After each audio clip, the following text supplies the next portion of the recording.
व्याख्यामुद्रां करसरसिजैः पुस्तकं शङ्खचक्रे बिभ्रद्भिन्नस्फटिकरुचिरे पुण्डरीके निषण्णः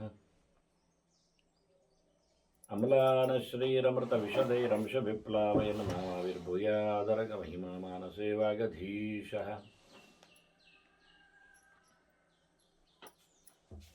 नमस्ते प्राणेश प्रणतविभवाय मुनिमगाः नमस्वामिन् रामप्रियतमनमन्गुरुगुण नमस्तुभ्यं भीमप्रबलतमकृष्णेष्टभगवन्नमः श्रीमन्मध्वप्रदिश सुदृशन्नो जय जय श्रीगुरुभ्यो नमः नारायणं सुरगुरुं जगदेकनाथं भक्तप्रियं सकललोकनमस्कृतं च त्रैगुण्यवर्जितमजं विभुमाद्यमीशं वन्दे भवग्रहम् अमरासुरसिद्धवन्द्यं नारायणं नमस्कृत्य नरं चैव नरोत्तमं देवीं सरस्वतीं व्यासं ततो जयमुदीरयेयु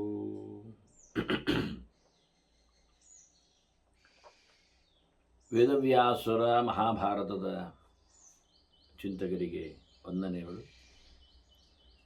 ಶಾಂತಿ ಪರ್ವದ 475ನೆಯ ಪ್ರವಚನ.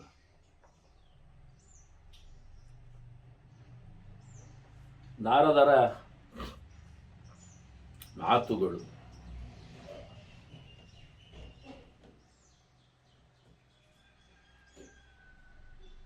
ನಾಲ್ಕು ಪ್ರದೇಶದವರು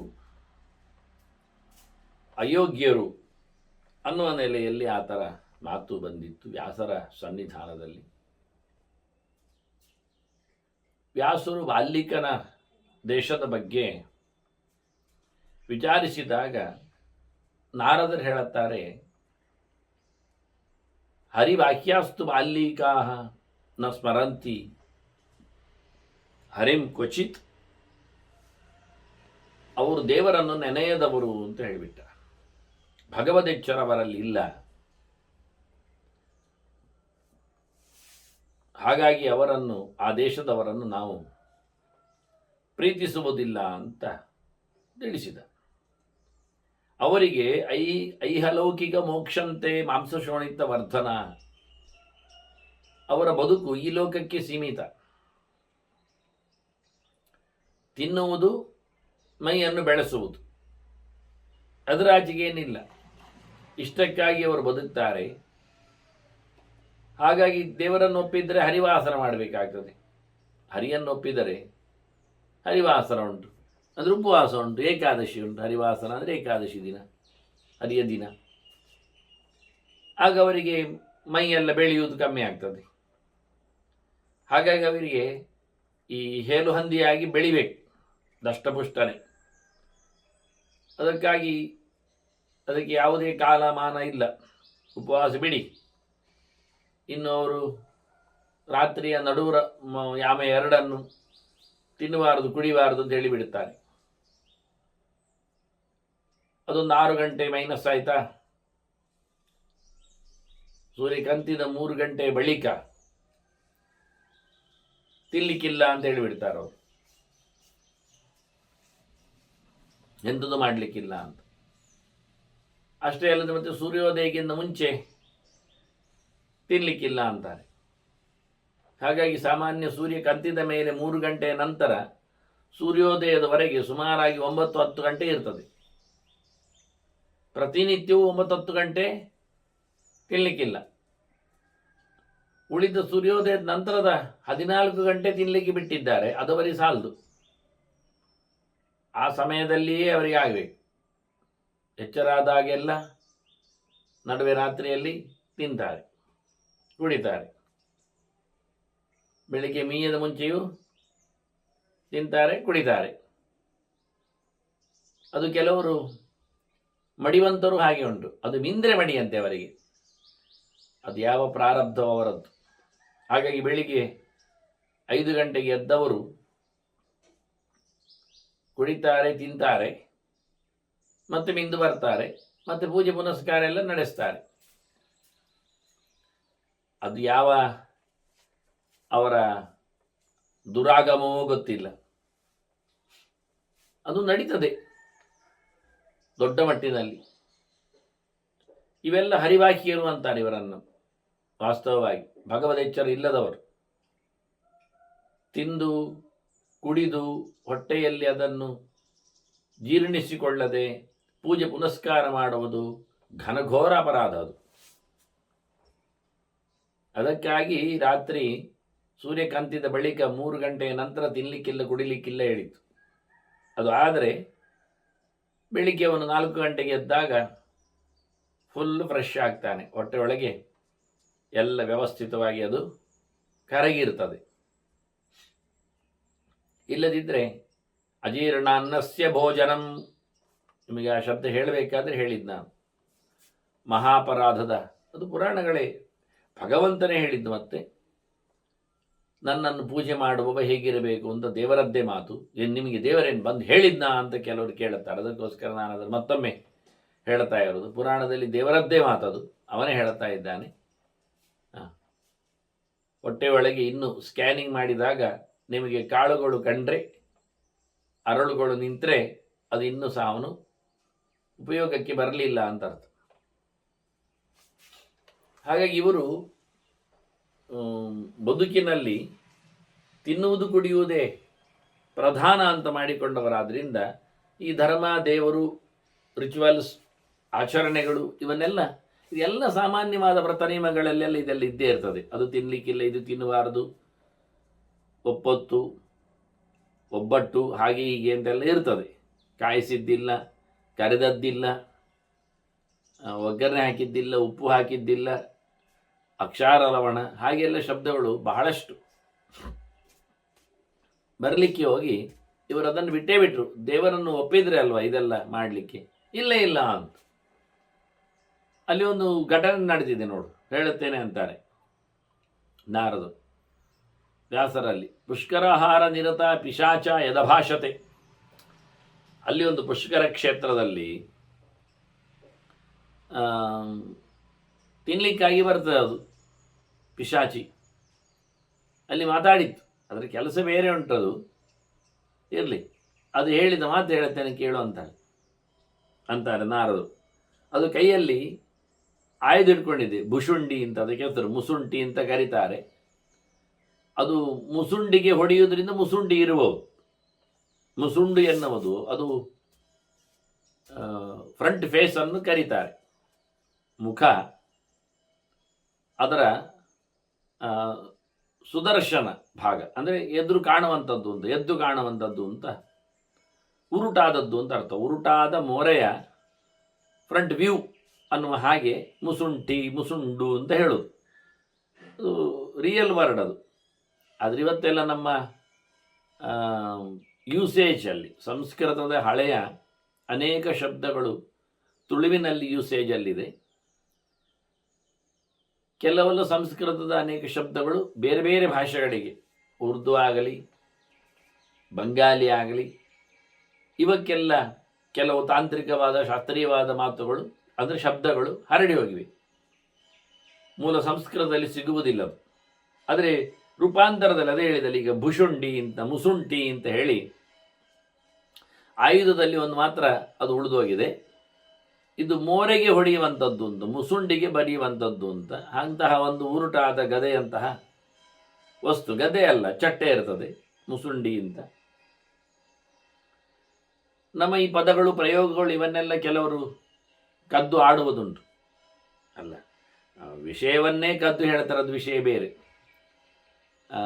ಅಷ್ಟೇ ಅಲ್ಲದೆ ಈ ಪದಗಳನ್ನೆಲ್ಲ, ಭಾಷೆಗಳನ್ನೆಲ್ಲ ಭಾರಿ ಗಮ್ಮತ್ತು ಮಾಡಿ ಅದೊಂದು ಲೇವಡಿ ಮಾಡಿದಾಗೆ, ತುಳುವಿನಲ್ಲಿ ಹೀಗೆ ಹೇಳುತ್ತಾರೆ ಅಂತ ಅದನ್ನು ಮತ್ತೆ ತುಳುವಿನಲ್ಲೇ ಹೇಳುತ್ತಾ, ಹೇಳಲಿಕ್ಕೆ ಬಾರದರೂ ತುಳುವಿನಲ್ಲೇ ಹೇಳುತ್ತಾ ತಾವು ದೊಡ್ಡ ತುಳುವರು ಅಂತ ಅನಿಸಿಕೊಳ್ಳುವ ಹಾಗೆ ಮಾಡಲಿಕ್ಕೆ ಕೆಲವು ಶುದ್ಧಾಂಗ ಘಾಟಿಗಳು, ಅಂದರೆ ಇಲ್ಲಿಯ ಅನ್ನ ಪಾನ ಎಲ್ಲ ಆಗಿ ಮಾಡಿ ಅದರ ಮೇಲೆ ಇರತಕ್ಕಂಥ ಒಂದು ವಿಚಿತ್ರವಾದಂತಹ ರೋಗ, ದ್ವೇಷ. ಹಾಗಾಗಿ ಅಂಥವರಿಗೆಲ್ಲ ಇದು ಕೇಳಿ ಪ್ರಯೋಗ ತಿಳಿದು ಮತ್ತೆ ಅದನ್ನು ಕದ್ದು ಹೇಳಲಿಕ್ಕೆ ಸುಲಭ ಇರ್ತದೆ.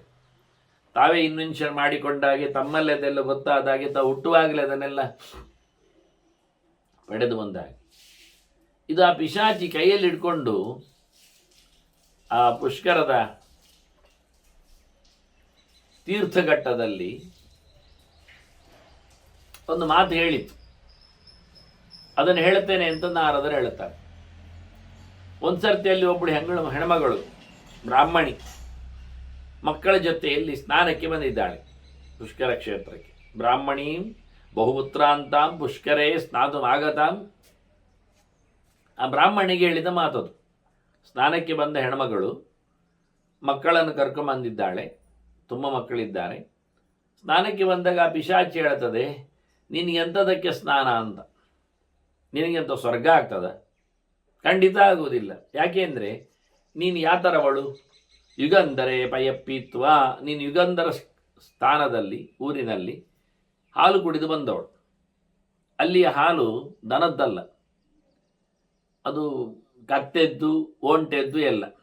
ಹಾಗಾಗಿ ಅಂತಹ ಹೇಸಿಗೆ ಹಾಲು ಕುಡಿದು ಬಂದವಳು ನೀನು ದೇಹದೊಳಗೆ ಅದುವೇ ನಿಂತಿದೆ, ಅದರದ್ದೇ ರೂಪಾಂತರಗಳಾಗಿ ಬಿಟ್ಟಿವೆ ಪರಿಣಾಮ. ಹಾಗಾಗಿ ನಿನಗೆ ಯಾಕೆ ಸ್ನಾನದ ಕಥೆ ಏನು? ಸ್ನಾನದಿಂದ ನೀನು ಎಲ್ಲಿ ಉದ್ಧಾರ ಆಗ್ತಿ?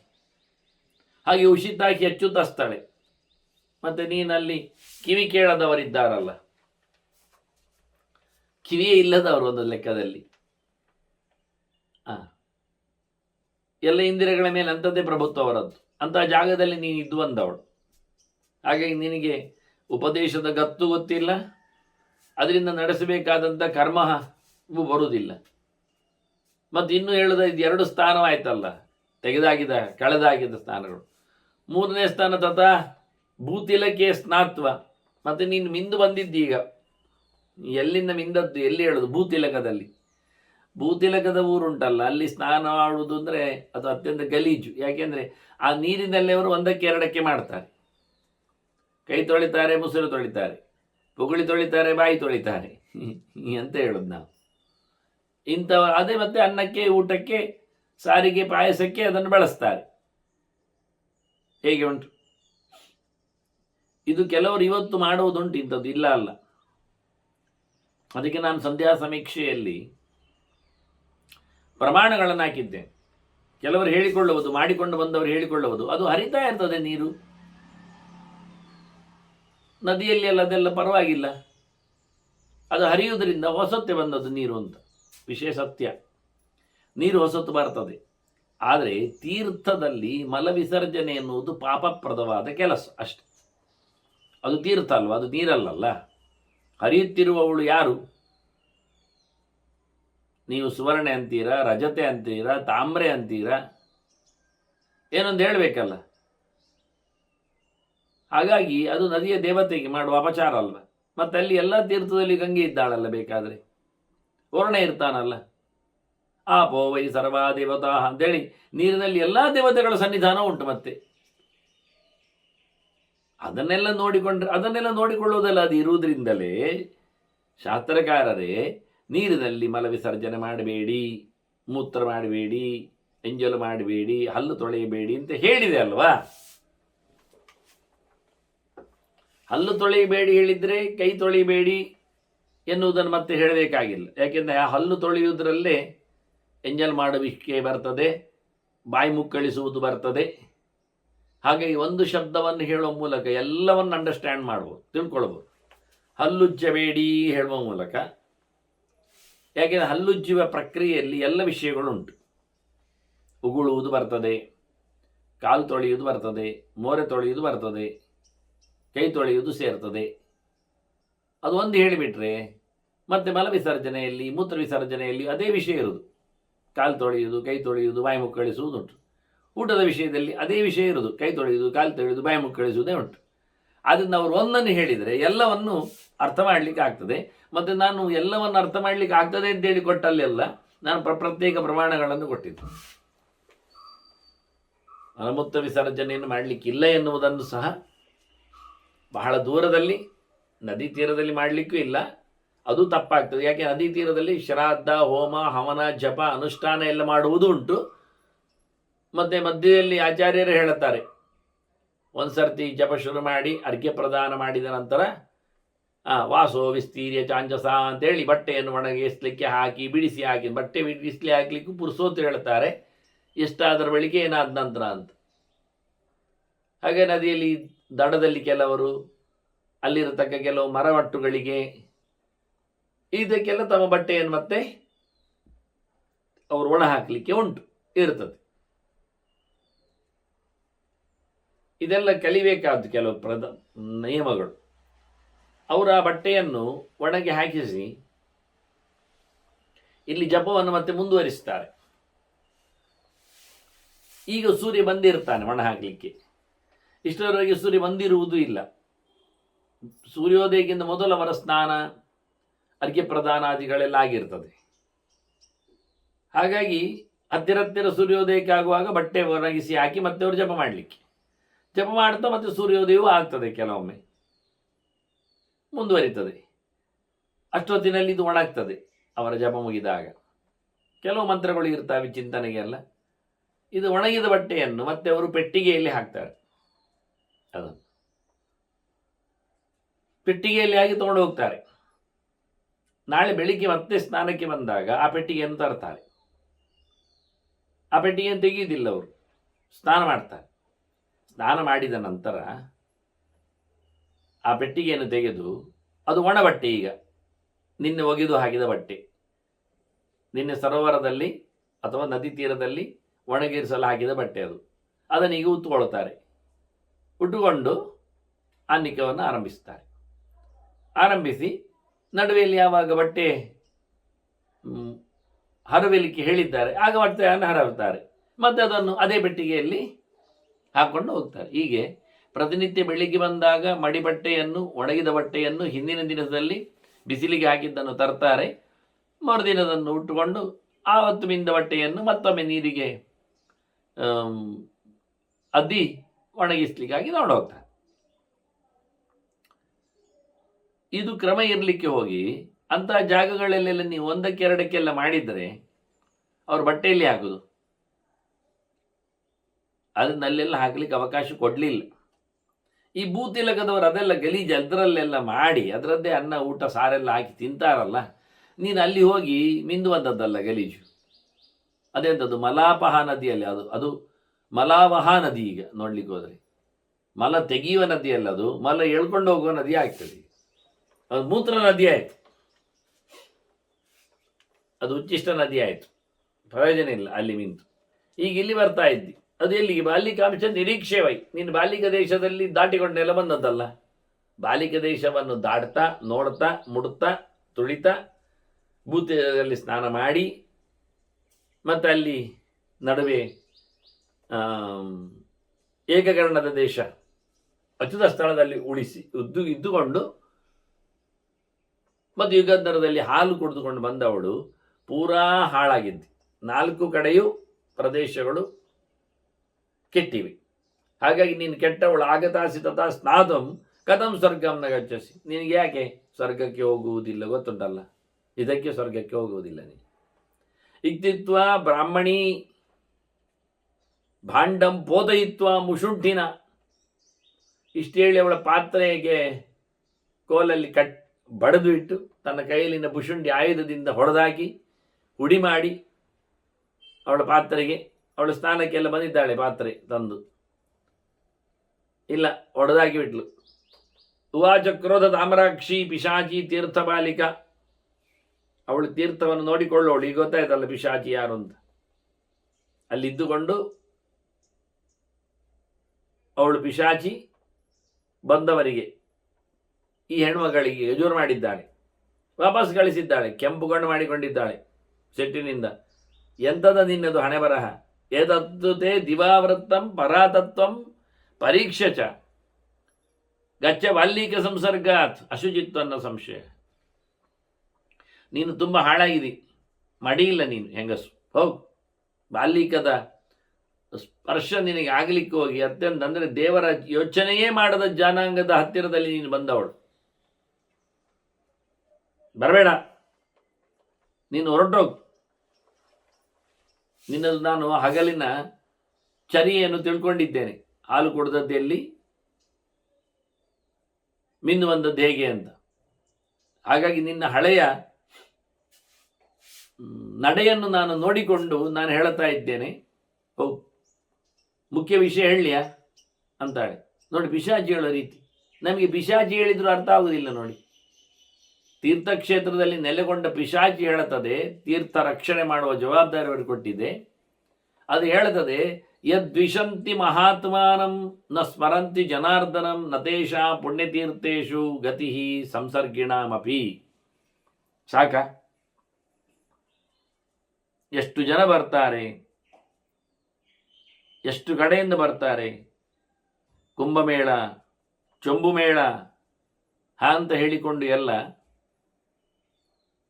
ಬಹಳ ರೀತಿಯಿಂದ ಬಹಳ ಕಡೆಯಲ್ಲಿ ಬಹಳ ನದಿ ಮತ್ತು ಈಗೆಲ್ಲ ಕುಂಭ ಚೊಂಬು ಮೇಳ ಎಲ್ಲ ಹೇಳೋದಿಲ್ಲ. ಈಗ ಎಲ್ಲ ಎಂತ ಹೇಳೋದು, ಅದು ಸಣ್ಣದು, ಅಲ್ಲಿ ಪೂರಿ ಮೇಳ, ಪಾನ್ಪುರಿ ಎಲ್ಲ ಕರೀತಾರೆ, ಅದು ಪೂರಿ ಮೇಳ. ಮತ್ತು ಚರ್ಮುರಿ ಅಂತೆಲ್ಲ ಉಂಟಲ್ಲ, ಅದು ಮಂಡಕ್ಕಿ ಮೇಳ. ಮೊನ್ನೆಲ್ಲ ಹಲಸು ಮೇಳ ಎಲ್ಲ ಮಾಡಿದ್ದಾರಲ್ಲ, ಹೊಲಸು ಮೇಳ ಎಲ್ಲ ಇದ್ದಾಗೆ. ಹಾಗೆ ಇಂಥದ್ದು ಇವತ್ತು ತಿನ್ನುವುದರಲ್ಲೇ ಮೇಳ ನಮ್ಮದು. ಇವಳು ಹೇಳ್ತಾಳೆ, ಸ್ನಾನಕ್ಕೆ ಬಂದವರಿಗೆ ಹೇಳ್ತಾಳೆ, ನಿಮಗೆ ಯೋಗ್ಯತೆ ಇಲ್ಲ ಅಂತ. ಯಾವಾಗ? ಯದ್ವಿಶಂತಿ ಮಹಾತ್ಮಾನಂ, ಸರ್ವೋತ್ತಮನಾದ ಭಗವಂತನನ್ನು ಯಾವತ್ತು ನೀವು ಒಪ್ಪುವುದಿಲ್ಲ, ದ್ವೇಷ ಮಾಡ್ತೀರಿ. ನ ಸ್ಮರಂತಿ ಜನಾರ್ದನಂ, ಹುಟ್ಟು ಸಾವುಗಳ ಕಡೆಯನ್ನು ಮಾಡುವ ಮತ್ತೆ ಹುಟ್ಟಿ ಬಾರದಂತೆ ಮೋಕ್ಷವನ್ನು ಕೊಡುವ ಜನಾರ್ದನನ್ನು ನೀವು ಯಾವತ್ತು ಸ್ಮರಣೆ ಮಾಡುವುದಿಲ್ಲ, ಆವತ್ತಿನವರೆಗೆ ನಿಮಗೆ ಪುಣ್ಯಕ್ಷೇತ್ರಗಳಲ್ಲಿ ಪ್ರವೇಶ ಇಲ್ಲ. ನತೇಶಾಂ ಪುಣ್ಯತೀರ್ಥೇಶು ಗತಿ, ಅಂಥವರೇ ನಿಮಗೆ ಪುಣ್ಯಕ್ಷೇತ್ರಕ್ಕೆ ಬರಲಿಕ್ಕಿಲ್ಲ. ಪುಣ್ಯಕ್ಷೇತ್ರದಲ್ಲಿ ನೀವು ಬಂದು, ಪುಣ್ಯಕ್ಷೇತ್ರ 2 ತೀರ್ಥಕ್ಷೇತ್ರಗಳಿಗೆ ಎಲ್ಲಿಯೂ ಸಹ ನೀವು ಬಂದವರಿಗೆ ನಿಮಗೆ ಪುಣ್ಯವೂ ಇಲ್ಲ, ಊರ್ಧ್ವಗತಿ ಇಲ್ಲ, ನಿಮಗೆ ಇಲ್ಲಿ ಬರಲಿಕ್ಕೂ ಇಲ್ಲ, ಪ್ರಯೋಜನ ಇಲ್ಲ. ನಿಮಗೆ ಮಾತ್ರ ಅಲ್ಲ, ನಿಮ್ಮೊಟ್ಟು ಸೇರಿದವರಿಗೂ ಪುಣ್ಯಕ್ಷೇತ್ರಕ್ಕೆ ಬರಲಿಕ್ಕೆ ನಾವು ಬಿಡುವುದಿಲ್ಲ. ಸಂಸರ್ಗಿಣಾಮಪಿ, ಯಾರು ದೇವರನ್ನು ಒಪ್ಪುವುದಿಲ್ಲ ದೊಡ್ಡವನು ಅಂತ, ಯಾರು ಜನಾರ್ದನನ ಸ್ಮರಣೆ ಮಾಡುವುದಿಲ್ಲ. ಎಷ್ಟು ಚೆನ್ನಾಗಿದೆ ನೋಡಿ. ಆದ್ದರಿಂದ ಜನಾರ್ದನ ಅಂತ ಕರೆಯುವ ಭಗವಂತನ ರೂಪಗಳು ಇಲ್ಲಿ ಎಷ್ಟೋ ಕಡೆ ಇವೆ. ವಿಷ್ಣುಮೂರ್ತಿ ದೇವಸ್ಥಾನಗಳು ಅಂದರೆ ಹೆಚ್ಚಿನವುಗಳೆಲ್ಲ ಜನಾರ್ದನ ದೇವಸ್ಥಾನಗಳೇ. ಆದ್ದರಿಂದ ನಮ್ಮ ಹುಟ್ಟು ಸಾವುಗಳನ್ನು ಕಡೆ ಮಾಡುವವನೊಬ್ಬನೇ, ಶಿವ ಅಲ್ಲ. ಅವನು ಮಾರ್ಕಂಡೇಯನು ಹೇಳುತ್ತಾನೆ, ಅಹಂ ಭೋಗಪ್ರದೋ ವತ್ಸ ಮೋಕ್ಷದಸ್ತು ಜನಾರ್ದನ ಅಂತ ಅದೇ ಶಬ್ದ ಹೇಳುತ್ತಾನೆ. ನಾನು ನಿನಗೆ ಬೇಕಾದಷ್ಟು ನಿನ್ನ ಬಯಕೆಗಳನ್ನು ಈಡೇರಿಸಿಯನು, ಆದರೆ ಮೋಕ್ಷ ಬೇಕು ಅಂತ ನನ್ನ ಹತ್ರ ಕೇಳಬೇಡ. ಅದು ನನ್ನ ಅಜ್ಜ ಹರಿ ಇದ್ದಾನೆ, ಅವನು ಕೊಡೋದು ಜನಾರ್ದನ. ಒಮ್ಮೆ ಶಿವನೇ ಅವನಾದರೆ ಅವನು ಹೇಳಬೇಕಿತ್ತಲ್ಲ, ಒಂದಾಗುವುದು ಹೇಗೆ?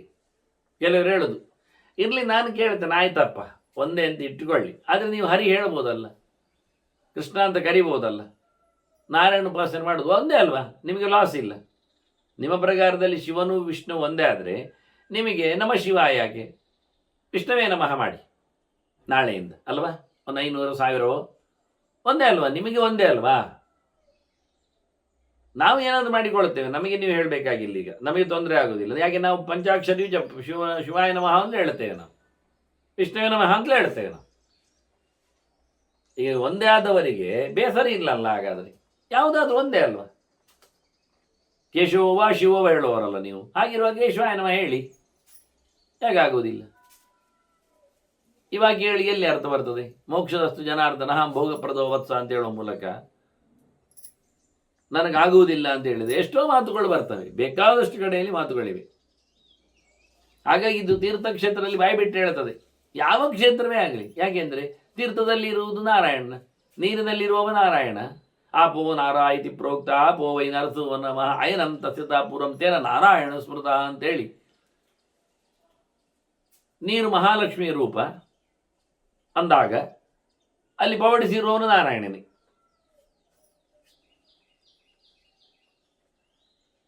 ಸಲಿಲಂ ಸರ್ವಮಾ ಇದಂ ಅಂತ ಶ್ರುತಿ ಹೇಳ್ತದಲ್ಲ ಹಾಗೆ. ಹೀಗಾಗಿ ಎಂತ ಮಾಡಿದ್ರು, ಯಾವ ನೆಲೆಯಲ್ಲಿ ನೋಡಿಕೊಂಡ್ರು, ತೀರ್ಥಕ್ಷೇತ್ರಗಳಲ್ಲಿ ಅಗಮರ್ಶನ ಸೂಕ್ತ ಹೇಳಲಿಕ್ಕುಂಟು ಸ್ನಾನ ಮಾಡುವಾಗ. ಹೃದಂಚ ಸತ್ಯಂಚಾಭಿಯುದ್ಧ ತಪಸೋಧ್ಯಜಾಯತ ತದೋರಾತ್ರಜಾಯತ ತದ್ ಸಮುದ್ರಾರ್ಣವಃ ಸಮುದ್ರಾದರ್ಣವಾದ ಸಂವತ್ಸರೋಜಾಯತ ಅಹೋರಾತ್ರಾಣಿ ವಿದದ ವಿಶ್ವಸ್ಯ ವಿಶುದ್ಧೋ ವಶೀ ಸೂರ್ಯಾಚಂದ್ರಮಸೋ ಧಾತಾಯತ ಪೂರ್ವಕಲ್ಪಯದ್ದಿವಂತೆ ಪೃಥ್ವೀಂಚಾಂತರಿಕ್ಷಂ ಅಥೋ ಸುವಃ ಅಂತ. ಚಕ್ಷೋ ಸೂರ್ಯೋ ಜಾಯತ ಮುಖಾದಿಂದ್ರಶ್ಚಾಗ್ನಿಶ್ ಹೇಳಿ ಜಗತ್ತಿನ ಸೃಷ್ಟಿಯ ಚಿಂತನೆ ಕೊಟ್ಟದ್ದು ಪುರುಷ ಸೂಕ್ತ. ಅದರ ಎಬ್ರಿಜ್ ನೋಡಿಸಿದ್ದಾಗಿದು. ನಾರಾಯಣನ ಚಿಂತನೆ ಮಾಡಬೇಕು. ಅಕ್ರೂರ ಇನ್ನು ಕೃಷ್ಣ ಗೀತೆಯನ್ನು ಕೇಳಿಕೊಳ್ಳದವ, ಇನ್ನು ಎಳೆಯ ಕೃಷ್ಣನನ್ನು ಮಥುರೆಗೆ ಕರಲು ಹೋದವ ಸ್ನಾನ ಮಾಡುವಾಗ ಅಗವರ್ಷನ ಸೂಕ್ತ ಚಿಂತನೆ ಮಾಡ್ತಾ ಯಾವತ್ತು ಕಾಣುವ ಶೇಷ ಇವತ್ತು ಶೇಷನ ಮೇಲೆ ನಾರಾಯಣನನ್ನು ಕಂಡ. ಅವನು ಸ್ನಾನ ಮಾಡು, ಇನ್ನೂ ಕೃಷ್ಣ ಬರಲಿಲ್ಲ ಅಂದರೆ ಬೆಳಕಿಗೆ ಹೊರಗೆ ಬರಲಿಲ್ಲ. ಅವನು ನೋಡಿಕೊಂಡದ್ದು ಗಾಬರಿಯಾಗಿ ಮೇಲೆ ಬಂದು ನೋಡ್ತಾನೆ, ಇದಂತ ಹುಡುಗರು ಬಲರಾಮಕೃಷ್ಣರು ರಥದಲ್ಲಿ ಕೂತಿದ್ದಾರಾ, ಅದು ನಾನು ಜಪ ಮಾಡುವಾಗ ನೀರಿಗೆ ಹಾರಿದ್ದಾರಾ ಅಂತ. ಮತ್ತೆ ನೋಡಿದರೆ ಅಲ್ಲ, ಗೊತ್ತಾಯ್ತು ಇದು ದೇವರಿಂದ ಅವನಿಗೆ. ಮತ್ತೊಮ್ಮೆ ಪುನಃ ಯಥಾ ಪ್ರಕಾರ ಅಗಮರ್ಷಣ ಸೂಕ್ತ ನೀರಿನೊಳಗೆ ಸುಮಾರು ಹೊತ್ತು ನಿಂತು ಅವನು ನಿತ್ಯ ಕಾಣುವ ವೈಭವದಿಂದ ವಿಚಿತ್ರವಾಗಿ ಬಲರಾಮಕೃಷ್ಣರು ಕೂತದ್ದು ನೋಡ್ತಾ ನೋಡ್ತಾ ನೋಡ್ತಾ ಇದು ದೇವರೊಂದು ಗೊತ್ತಾಗಿ ಮತ್ತೆ ಮೇಲೆ ಬಂದು ಹೇಳುತ್ತಾನೆ. ಆಗ ಕೃಷ್ಣನೇ ಕೇಳ್ತಾನೆ, ಏನು ಅಕ್ರೂರ ಭಾರಿ ಗಮ್ಮತ್ತಿದ್ದಾಗಿ ಉಂಟು ಮೋರಲ್ಲಿ, ಎಂತ ನೋಡಿದೆ? ಹೇಳ್ತಾನೆ, ಎಂತ ನೋಡುವುದು ಸ್ವಾಮಿ, ನೀನು ತೋರಿಸಿದ್ದೇ ನೋಡುವುದಲ್ವ, ಎಲ್ಲೆಡೆ ತುಂಬಿದ ನಿನ್ನನ್ನು ನಾನು ಕಂಡು ಧನ್ಯನಾದೆ ಅಂತಾನೆ ಪಾಪ. ಅವನು ಹೊರಳಾಡಿಕೊಂಡು ಬಂದಲ್ಲ ಕೃಷ್ಣನ ಮಣ್ಣಿಗೆ, ಅದಕ್ಕೆ ದೇವರವನಿಗೆ ತನ್ನನ್ನು ಕಾಣಿಸಿಬಿಟ್ಟ. ಇಷ್ಟೆಲ್ಲ ವಿಷಯಗಳಿರುವಾಗ ನಾವು ಹೇಗೆ ಹೇಳುವ ತೀರ್ಥ, ಅದು ಭಗವಂತ ತೀರ್ಥ ಶಬ್ದಕ್ಕೆ ಅರ್ಥವೇ ಆಗಿರಿ ತಾರಯತಿ ಅಂತ ಅರ್ಥ. ಸಂಸಾರದಿಂದ ನಮ್ಮನ್ನು ಬಿಡುಗಡೆ ಮಾಡುತ್ತಾನೆ. ಇಲ್ಲಾದ್ರೆ ತೀರ್ಥಕ್ಷೇತ್ರಕ್ಕೆ ಯಾಕೆ ಹೋಗುದು, ನೀವು ಯಾಕೆಪ್ಪ? ನಮ್ಮನ್ನು ಪಾರು ಮಾಡುವವನು, ಪಾರು ಕಾಣಿಸುವವನು ಯಾರು? ಅವನು ತಾರರೂಪನೇ. ತಾರ ಅಂದರೆ ಪ್ರಣವ ಅಂತ ಅರ್ಥ ಅಲ್ವ? ಅದು ಯಾರಿಗೆ ಆಗ್ತದೆ? ಹೀಗೆಲ್ಲ ಒಂದಕ್ಕೊಂದು ಲಿಂಕ್ ಇದೆ, ಸುಲಭ ಇಲ್ಲ. ಆದರೆ ಈ ಮಾತು ಅರ್ಥ ಮಾಡಿಕೊಳ್ಳಿ. ಯೇ ದ್ವಿಷಂತಿ ಮಹಾತ್ಮಾನಂ ನ ಸ್ಮರಂತಿ ಜನಾರ್ದನಂ. ದೇವರನ್ನು ನೆನಪಿಸಿಕೊಳ್ಳುವುದಿಲ್ಲ, ಸರ್ವೋತ್ತಮನಾಗಿ ಭಗವಂತನನ್ನು ಒಪ್ಪದೆ ದ್ವೇಷ ಮಾಡ್ತಾರೆ, ಅಂಥವರಿಗೆ ನತೇಶಾಂ ಪುಣ್ಯತೀರ್ಥೇಶು ಗತಿ. ಯಾವುದೇ ಪುಣ್ಯಕ್ಷೇತ್ರಕ್ಕೆ, ಯಾವುದೇ ತೀರ್ಥಕ್ಕೆ ಅವರಿಗೆ ಹೋಗುವ ಮುಳುಗುವ ಯೋಗ್ಯತೆ ಇಲ್ಲ. ಅವರು ಬರುವುದು ಬೇಡ, ಬಂದರೆ ಉದ್ಧಾರ ಆಗುವುದಿಲ್ಲ. ಅವರ ಸಹವಾಸ ಮಾಡಿದವರಿಗೂ ಇಲ್ಲ ಅದು. ಸಂಸರ್ಗಿಣಾಮಪಿ ನಗತಿ ನದೇಶಾಂ ಪುಣ್ಯತೀರ್ಥೇಶು. ಜೊತೆ ಸೇರಿದವರಿಗೆ, ಮನೆ ಮಂದಿಗೆ, ಬಂಧು ಮಿತ್ರರಿಗೆ, ನೆರೆಹೊರೆಯವರಿಗೆ, ಅವರ ಪ್ರಭಾವಕ್ಕೊಳಗಾದವರಿಗೆ, ಅವರ ಚೇಲರಿಗೆ, ಶಿಷ್ಯರಿಗೆ, ಅಭಿಮಾನಿಗಳಿಗೆ, ಯಾರಿಗೂ ಎಷ್ಟು ಕಷ್ಟ ನೋಡಿ. ಇದು ಪ್ರಧಾನವಾದಂತಹ ಮಾತಾಗಿದೆ. ಹೀಗೆ ಅವಳು ಪಿಶಾಚಿ ಬೈದ್ಲು ಬ್ರಾಹ್ಮಣಿಗೆ. ಹೌದಾ, ಹಾಳಾಗಿದ್ದೇನ, ಅಯೋಗ್ಯಳ ನಾನು, ಯೋಗ್ಯತೆ ಪಡೆದು ಬರ್ತೇನೆ ಅಂತ ಹೊರಟ್ಲವಳು. ಉದ್ಯುಕ್ತ ಬ್ರಾಹ್ಮಣಿ ಭೀತ ಪ್ರತಿಯಾತ ಸುತೈಸ. ತನ್ನ ಎಲ್ಲ ಮಕ್ಕಳೊಡನೆ ಹೊರಟೋದು, ಹೆದರಿ ಹೋದ್ಲವಳು.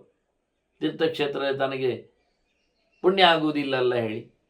ಸ್ವದೇಹಸ್ಥ ಜಜಾಪೈ ನಮ್ಮ ಸಪುತ್ರ ಧ್ಯಾನ ತತ್ವರ ಅಂತರ್ಮುಖಿಯಾಗಿ ಬಹಳ ಕಾಲದವರೆಗೆ ಭಗವಂತನನ್ನು ಚಿಂತನೆ ಮಾಡ್ತಾ ಜಪ ಮಾಡಿದ್ಲು. ನೋಡಿ, ಅವಳು ಬ್ರಾಹ್ಮಣಿ ಜಪ ಮಾಡಿದ್ಲು ಅಂತ ಹೇಳ್ತಾರೆ. ಬೆಡ್ ತಿಂತೀರಾ, ಬೆಡ್ ಕೊಡ್ತೀರಾ? ಹೆಣ್ಗಸರಿಗೆ ಜಪ ಮಾಡ್ಲಿಕ್ಕೆ ಉಂಟಾರಿ? ಅವ್ರಿಗೆ ಬೆಳಿಗ್ಗೆ ಎದ್ದು ಕೆಲಸ ಗಂಡಾವಟ್ಟೆ ಅಲ್ವಾ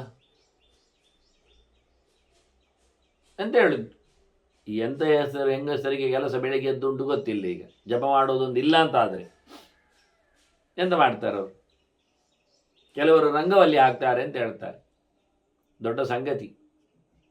ಅದೀಗ ಪ್ರಿಂಟೇ ಸಿಗ್ತದೆ ರಂಗವಲ್ಲಿದ್ದು, ಎಲ್ಲ ಮೋಲ್ಡೇ ಕೊಟ್ಟಿದ್ದಾನೆ ಅವನು. ಹೋಗಿ ಅಚ್ಚಿ ಒತ್ತು ಬಂದರೆ ಮುಗಿಯಿತು, ಅದರ ಆಚೆಗೆ ದೊಡ್ಡ ಸಂಗತಿ ಇಲ್ಲ. ಮತ್ತು ಅಂಗಳಿದ್ರೆ ತಾನೇ ಆ ರಂಗವಲ್ಲಿ ಹಾಕುವುದು. ಕೆಲವರೆಲ್ಲ ಆಕಾಶದಲ್ಲೇ ಕೂತ್ಕೋವರೆಲ್ಲ, ಆಕಾಶ ಬುಟ್ಟಿಯಂತೆ. ಹಾಗಾಗಿ ಅವರಿಗೆ ರಂಗವಲ್ಲಿಯಲ್ಲಿ ಹಾಕುದು, ಯಾರ ತಲೆ ಮೇಲೆ ಹಾಕುದು ಅದು ಆಗಲಿಲ್ಲ. ಮತ್ತು ಕೆಲವರಿಗೆಲ್ಲ ಒಲೆ ಹಚ್ಚಲಿಕ್ಕೂ ಇಲ್ಲ, ಒಲೆ ಶುದ್ಧ ಮಾಡಲಿಕ್ಕೆ ಇಲ್ಲ, ಒಲೆ ಹಚ್ಚಲಿಕ್ಕೆ ಇಲ್ಲ, ಒಲೆಯೇ ಇಲ್ಲ. ಮತ್ತು ನೋಡ್ಲಿಕ್ಕೆ ಹೋದರೆ ಎಲ್ಲ ಸ್ಟವ್ ಎಲ್ಲ ಬರಲಿಕ್ಕೆ ಹೋಗಿ ಅದೇನು ಕಷ್ಟವೇ ಇಲ್ಲ. ಒಂದು ಸರ್ತಿ ಒಂದು ಪ್ರೆಸ್ ಮಾಡಿದರೆ ಆಯಿತು, ಬೆಂಕಿ ಹೇಳುತ್ತದೆ. ಅದು ಸತ್ಯ. ಏನು ನೋಡಿ, ಹಿಂದೆಲ್ಲ ಒಲೆ ಬೆಂಕಿ ಮಾಡಲಿಕ್ಕೆಲ್ಲ ಒಂದು ನಿಮಿಷ ಬೇಕಾಗ್ತದೆ. ಈಗ ಅದು ಇಲ್ಲ. ಒಲೆ ಶುದ್ಧಕ್ಕೆ ಒಂದು ಕೆಲವು ಕೆಲಸ ಬೇಕಾಗ್ತದೆ, ಅದು ಇಲ್ಲ. ಇನ್ನು ಕೊಟ್ಟಿಗೆ ಸೇವೆ, ಕೊಟ್ಟಿಗೆಯೇ ಇಲ್ಲ, ದನವೇ ಇಲ್ಲ. ಅದು ಬೆಳಿಗ್ಗೆ ಬಂದು ಬೀಳ್ತದೆ. ಅಲ್ಲ, ಕೆಲವೊಮ್ಮೆ ಹಿಂದಿನ ದಿವಸ ಬಂದು ಬಿದ್ದಿರ್ತದೆ, ಅದು ಫ್ರಿಜ್ಜಿನಲ್ಲಿ ಇರ್ತದೆ, ಹಾಲಿನ ತೊಟ್ಟೆ ಅಂತ ಹೇಳಿಕೊಳ್ಳುವಂಥದ್ದು. ಅಲ್ಲಾದರೆ ಪೌಡರ್ ಇರ್ತದೆ. ಮತ್ತು ಇನ್ನು ಮುಂದಕ್ಕೆ ಹೋದರೆ ಇಲ್ಲ, ಚಾಳುಗಳಲ್ಲಿ ಅವನೇ ತಂದು ಕೊಡ್ತಾನೆ. ಬೆಳಿಗ್ಗೆ ಗಂಟೆಯಲ್ಲಿ ಒಂದು ಶಿಫ್ಟ್ ಉಂಟು ಅವನಿಗೆ, ಅವ ತಂದು ಕೊಡ್ತಾನೆ. ಎಷ್ಟು ಬೇಕು ಕಪ್ಪು ಅಂತ ಹೇಳಿ ಅಷ್ಟನ್ನು ದಂಗಿಸಿ ಕೊಟ್ಟು ಹೋಗ್ತಾನೆ, ಕುಡಿದು ಬಿಟ್ಟರೆ ಆಯಿತು. ಮತ್ತು ಎರಡನೇ ಶಿಫ್ಟ್ ಆಫೀಸಿಗೆ ಹೋಗುವಾಗಲೂ ಮತ್ತೆ ಬರ್ತಾನವ. ಅದರಿಂದ ಪ್ರಯೋಜನ, ಅವ್ರು ಎಂತಂದ್ರೆ ಕೆಲಸ. ಈ ಹುಡುಗಿ ಜಪ ಮಾಡಿ ಎಷ್ಟು ಚೆನ್ನಾಗಿ ಹೇಳ್ತಾರೆ ನೋಡಿ. ಸ್ವದೇಹಸ್ಥ ಜಜಾಪೈನಂ ಸಪುತ್ರ ಧ್ಯಾನ ತತ್ವರ. ಹೌದು, ಅವಳು ಜಪ ಮಾಡಿದ್ರು ಅಂತ ಹೇಳಿದ್ರಿ, ಎಂತ ಅಂತ ಹೇಳಿದ್ರ? ಹೇಳುತ್ತೇನೆ, ಮುಂದುವರಿಬೇಕಲ್ಲ, ಬಿಡಬೇಕಲ್ಲ ನೀವು. ಅವಳಿಗೆ ಧ್ಯಾನ ಮಾಡಲಿಕ್ಕೆ ಬರ್ತದೆ ನೋಡಿ. ಧ್ಯಾನದಲ್ಲಿ ಭಗವಂತನ ಎಚ್ಚರವನ್ನು ಸಂಪಾದನೆ ಮಾಡುತ್ತಾ ಜಪ ಮಾಡಲಿಕ್ಕೆ ಕೂತ್ಕೊಳ್ಬೇಕು. ಹೇಗೆ ಕೂತ್ಕೊಳ್ಬೇಕು ಗೊತ್ತಿರಬೇಕು ಅವಳಿಗೆ. ಕೂತ್ಕೊಳ್ಬೇಕಾದ್ರೆ ಆಸನದ ಕತೆ ಬೇಕು, ಆಸನ ಶುದ್ಧಿ ಹೇಳಬೇಕು ಅವಳು. ಅದರೊಟ್ಟಿಗೆ ಭೂತೋಚ್ಚಾಟನೆ ಮಾಡಬೇಕು ಅವಳು. ಇನ್ನು ಜಪ ಮಾಡಲಿಕ್ಕೆ ಕೈ ಬೇಕು, ಕೈಗೆ ಕರಶುದ್ಧಿ ಎಲ್ಲ ಹೇಳಿಕೊಡ್ಬೇಕು ಅವಳಿಗೆ. ಜಪಕ್ಕೆ ಮಂತ್ರ ಬೇಕು, ಉಪದೇಶ ಆಗಿರಬೇಕು. ಆ ಜಪಕ್ಕೆ ಮತ್ತೆ ಋಷ್ಯಾದಿಗಳ ನ್ಯಾಸ ಬೇಕಾಗ್ತದೆ. ಮತ್ತು ಜಪದ ಪರಿಪೂರ್ಣತೆಗೆ ತರ್ಪಣಾದಿಗಳು ನಡೀತದೆ ನೋಡಿ. ಎಷ್ಟೇ ಅದು ಎಷ್ಟು ಉದ್ದಾಯ್ತು ನೋಡಿ. ಒಂದು ಹೇಳಲಿಕ್ಕೆ ಹೋದರೆ ಅದರದ್ದು ಪೂರ್ವಾಂಗ ಅಪರಾಂಗ ಅಂತೇಳಿ ಎಲ್ಲವೂ ಸೇರ್ತದೆ ಅದರೊಟ್ಟಿಗೆ. ಸೀದಾ ಜಪ ಮಾಡೋದಾ? ಪ್ರಾಣಾಯಾಮ ಉಂಟಲ್ಲ, ಆಚಮನೆ ಉಂಟಲ್ಲ. ಆಚಾರ್ಯ ಅಂತ ಹೇಳಿದರು ಮಧ್ವರು ಒಂದು ಮಾತು ಹೇಳಿ, ಯಸ್ಯ ಕಸ್ಯಾಭಿಮಂತ್ರಸ್ಯ ನ್ಯಾಸಃ ಪಂಚಾಶದಕ್ಷರೈ ವೀರ್ಯತಃ ಅಂದರು. ಯಾವುದೇ ಮಂತ್ರ ಜಪ ಮಾಡೋದಾದರೂ ಮಾತೃಕಾನ್ಯಾಸ ಮಾಡದಿದ್ದರೆ ಅದಕ್ಕೆ ಪವರ್ ಬರುವುದಿಲ್ಲ ಜಪಕ್ಕೆ ಅಂತ ನೋಡಿ. ಮಾಡುವ ಜಪಕ್ಕೆ ಶಕ್ತಿ ಬರಬೇಕಾದ್ರೆ ಮಾತೃಕಾನ್ಯಾಸ ಮಾಡಬೇಕು. ಅವರ ಪ್ರಕಾರದಲ್ಲಿ ಯಾವ ಮಂತ್ರ ಜಪ ಮಾಡುವುದಾದ್ರೂ ಅಂತ ಹೇಳಿದ್ರಿಂದ ಒಂದೇ ಜಪ ಅಲ್ಲ, ಯಾವ್ಯಾವುದೋ ಜಪ ಮಾಡುವಾಗಲೂ ಹೇಳುವಾದರೂ ಪ್ರತಿ ಮಂತ್ರ ಜಪ ಮಾಡುವಾಗಲೂ ಮಾಡಬೇಕು. ಜಪದ ಆರಂಭದಲ್ಲಿ ಅಲ್ಲ, ಜಪದ ಆರಂಭದಲ್ಲಿ. ಹೌದು, ಪ್ರತಿ ಮಂತ್ರ ಜಪದ ಆರಂಭದಲ್ಲಿ. ಇದೀಗ ಮಾಡ್ತೇನೆ ಸುಲಭಕ್ಕೋಸ್ಕರ ಎಲ್ಲ ಮಂತ್ರ ಜಪ ಮಾಡೋ ಮುಂಚೆ ಒಮ್ಮೆ ಮಾತೃಕಾನ್ಯಾಸ ಮಾಡಿ ಬಿಡುದು, ಅದೆಲ್ಲ ಕನ್ವಯ ಅಂತ. ಆಗಲ್ಲ, ಒಂದು ಜಪ ಮಾಡೋ ಮುಂಚೆ ಒಮ್ಮೆ ಮಾತೃಕಾನ್ಯಾಸ, ಅಲ್ಲಿಗೆ ಆ ಮಂತ್ರದ್ದು ಪವರ್ ಬಂತು. ನೆಕ್ಸ್ಟ್ ಇನ್ನೊಮ್ಮೆ ಜಪ ಬೇರೆ ಮಂತ್ರ ಮಾಡೋದು. ಈಗ ಕೃಷ್ಣ ಮಂತ್ರ ಜಪ ಮಾಡಿದರೆ ಒಂದು ಸತಿ ಮಾತೃಕಾನ್ಯಾಸ ಮಾಡಿದರೆ ಆ ಮಾತೃಕೆಯಲ್ಲಿ 51 ಅಕ್ಷರದಲ್ಲಿ ಕೃಷ್ಣ ಮಂತ್ರದ ಅಕ್ಷರಗಳು ಸೇರಿವೆ ಎನ್ನುವ ಚಿಂತನೆಯಲ್ಲಿ ಅದಕ್ಕೆ ಪವರ್ ಸಿಕ್ಕಿತು. ನೆಕ್ಸ್ಟ್ ರಾಮಮಂತ್ರ ಜಪ ಮಾಡ್ತೀರಾದರೆ ಹಾಗಾದರೆ ರಾಮ ಎನ್ನುವುದು ಬೇರೆ ಅಕ್ಷರ, ಅದು ಈಗ ಮತ್ತೆ ಪುನಃ ಮಾತೃಕಾನ್ಯಾಸ ಮಾಡಬೇಕು. ಅದರಲ್ಲಿ ಮತ್ತೆ 2 ಅಕ್ಷರಕ್ಕೆ ಪವರ್ ಕೊಡಲಿಕ್ಕೆ ಇನ್ನೊಮ್ಮೆ ಮಾತೃಕಾನ್ಯಾಸ ಮಾಡಿ. ಇಷ್ಟೆಲ್ಲ ಹೇಳಿಬಿಟ್ರೆ ಜನ ಸತ್ತೇ ಹೋಗ್ತಾರೆ. ಮೊದಲೇ ಮಾಡೋದಿಲ್ಲ ಈಗ. ಮತ್ತೆ ಅವ್ರು ಕೇಳ್ತಾರೆ, ಹೆಂಗಸರೆಲ್ಲ ಮಾಡಲಿಕ್ಕುಂಡ, ಇದೆಂತ ಮತ್ತೆ ಇವಳು ಮಾಡಿದ್ದು? ಅಲ್ಲ, ಅವಳೆಲ್ಲ ಬ್ರಹ್ಮಚಾರಿಣಿ. ಹೆಂಗಸರಲ್ಲಿ ಜಪ ಮಾಡಲಿಕ್ಕೆ ಇರುವುದೆಲ್ಲ ಅಂದರೆ ಮದುವೆ ಆಗದವರು, ಸನ್ಯಾಸಿಗಳಾದವರು, ಕೊನೆಗೆ ಋಷಿ ಪಂಚಮಿ ಆದವರು, ಮತ್ತೆಂಥದ್ದು ಮುಟ್ಟು ನಿಂತವರು, ಮತ್ತು ಅದು ಕೊಟ್ಟು ಹಾಕಿಕೊಂಡವರು. ಕೊಟ್ಟು ಹಾಕೋದು ಹೇಳಿದರೆ ಕೂದಲು ಬೋಳಿಸಿ ಮಂಡೆಗೆ ಬಟ್ಟೆ ಹಾಕ್ಕೊಂಡವರು, ಅಂದರೆ ಇವರು ಮಾತ್ರ ಅಂತ ಹೇಳಲಿಕ್ಕೋಸ್ಕರ ಅವರು ಹೇಳ್ತಾರೆ. ಕೆಲವು ಯಾದಿಗಳ ಪಟ್ಟಿಯನ್ನು ಕೊಡುತ್ತಾರೆ. ಇವಳು ಸಸುತೈಸ ಅಂತ ಕೇಳಿದ್ದು ನಾನೀಗ. ಮಕ್ಕಳ ಜೊತೆಯಲ್ಲಿ ಬಂದವಳು, ಮಕ್ಕಳ ಜೊತೆಯಲ್ಲಿ ಜಪ ಮಾಡ್ತಾ ಇದ್ದಾಳೆ ಈಗ ಅವಳು. ಸ್ವದೇಹಸ್ಥ ಜಜಾಪೈವಂ ಸಪುತ್ರ ಧ್ಯಾನ ತತ್ವರ. ಈ ಎಲ್ಲ ಅದಕ್ಕೆ ಹೇಳಿದ ನಾನು, ಮಹಾಭಾರತದಲ್ಲಿ ವೇದವ್ಯಾಸರು ಬಹಳಷ್ಟು ಸಂಗತಿಗಳನ್ನು ನಮ್ಮ ಮುಂದಿಟ್ಟು ಹೋಗ್ತಾರೆ. ನಾವು ನೋಡುವುದಿಲ್ಲ, ಹೇಳುವುದಿಲ್ಲ, ಕೇಳುವುದಿಲ್ಲ, ನಡೆಸುವುದಿಲ್ಲ, ಮತ್ತು ಅದರ ಬದಲಿಗೆ ವಿರೋಧವಾಗಿ ಹೇಳ್ತೇವೆ. ಮಾಡಲಿಕ್ಕಿಲ್ಲ, ಮಾಡಿದರೆ ಕೈಕಾಲು ಮುರಿದು ಹೋಗ್ತದೆ, ಹಾಗೆಲ್ಲ ಹೇಳಿಬಿಡ್ತೇವೆ ನಾವು. ಹೆಂಗಸರು ಜಪ ಮಾಡೋದು ಅಂದರೆ ಎಂಥದ್ದು ಮತ್ತೆ ಕೇಳ್ತಾರೆ ನೋಡಿ. ಇವರು ಹೇಳಿದ್ದು ಎಂತ ಜಪ ಮಾಡಿದ್ದು ನೋಡಿ. ಅನಂತಸ್ಯ ಹರೇಹೇ ಶುದ್ಧನ್ನಾಮ ವೈ ದ್ವಾದಶಾಕ್ಷರಂ. ಭಗವಂತನ 12 ಅಕ್ಷರದ ಮಂತ್ರವನ್ನು ಜಪ ಮಾಡಿಲ್ಲ ಅವನು. ನಮೋ ಭಗವತೆ ವಾಸುದೇವಾಯ ಏನು ವಾಸುದೇವ ಮಂತ್ರ ಉಂಟು, ಸದ್ಗತಿಪ್ರದವಾದ ಮಂತ್ರ, ಶುದ್ಧವಾದ ಭಗವಂತನ ಚಿಂತನೆ. ಇಲ್ಲಿ ಹೇಳುವಾಗ ಅನಂತಸ್ಯ ಹರೇಹೇ ಶುದ್ಧನ್ನಾಮಮಯಿ ದ್ವಾದಶಾಕ್ಷರಂ ಅಂತ ಉಂಟು.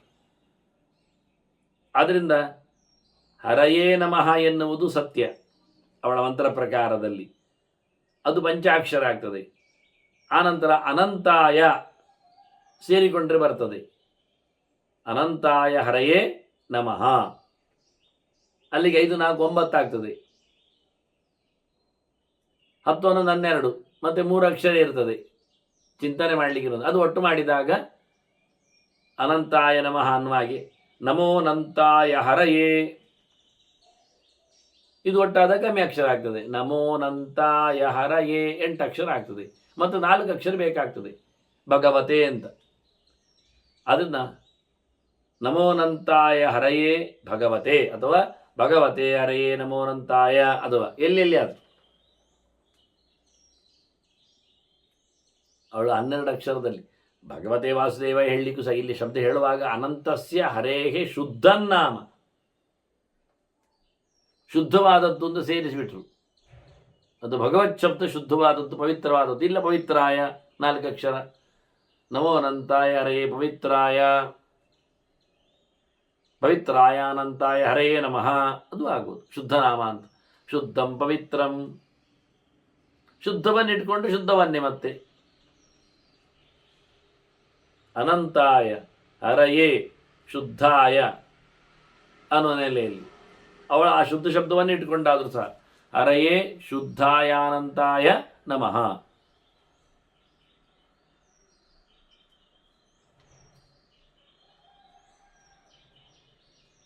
ಹೇಳಿದ ಹಾಗೆ ಆದರೂ ಅನಂತಾಯ ಹರಯೇ ಶುದ್ಧಾಯ ನಮಃ 12 ಅಕ್ಷರ, 12 ಅಕ್ಷರ. ಅನಂತಾಯ 4 ಅಕ್ಷರ, ಹರಯೇ 7 ಆಯಿತು, ಶುದ್ಧಾಯ 10 ಆಯಿತು. ನಮಃ ಅನಂತಸ್ಯ ಹರೇ ಶುದ್ಧಂ ನಾಮಮಯಿ 12 ಅಕ್ಷರಂ ಜಪ ಮಾಡಿದ್ದಾಳೆ. ಅದು ಅವಳಿಗೆ ಕೊಟ್ಟದ್ದು ತಿಳಿದದ್ದು ಇರಬೇಕು. ಇಲ್ಲಿ ಹೇಳಿಕೊಟ್ಟ ರೀತಿ ನೋಡಿಕೊಂಡಾಗ ಅದು ಪ್ರಸಿದ್ಧವಾದ 12 ಅಕ್ಷರವನ್ನೇ ಅನುಸಂಧಾನ ಮಾಡಲಿಕ್ಕೂ ಸಾಕು. ನಾವು ಇಷ್ಟು ಜಪ ಮಾಡಿ ಎಷ್ಟು ಸಮಯ ಮಾಡಿದ್ದಳು? 12 ಅಕ್ಷರ ಅಲ್ವಾ? 12 ಅಕ್ಷರದ್ದು ದಿನಕ್ಕೆ ಎಷ್ಟು ಮಾಡಿ ಮೊದಲೇ ನೋಡೋಣ. ವತ್ಸರತ್ರಿತಯೇ ಪೂರ್ಣೆ ಬ್ರಾಹ್ಮಣಿ ಪುನರಾಗತ, 3 ವರ್ಷ ಜಪ ಮಾಡಿದ್ದಾಳೆ. ಮತ್ತೆ ಬಂದಿದ್ದಾಳೆ ಸ್ನಾನಕ್ಕೆ, ಪುಷ್ಕರಕ್ಕೆ. ಅದ್ಭುತವಾದಂತಹ ತಾಣ ಪುಷ್ಕರ ಕ್ಷೇತ್ರ ಅಂದರೆ ಹೇಳ್ತಾರೆ. ಈ ಕುಂಭಮೇಳ ಎಲ್ಲ ಕರೆಯುವುದು ಅದಕ್ಕೆ ಅಲ್ವ ಅಲ್ಲಿ ಎಲ್ಲ.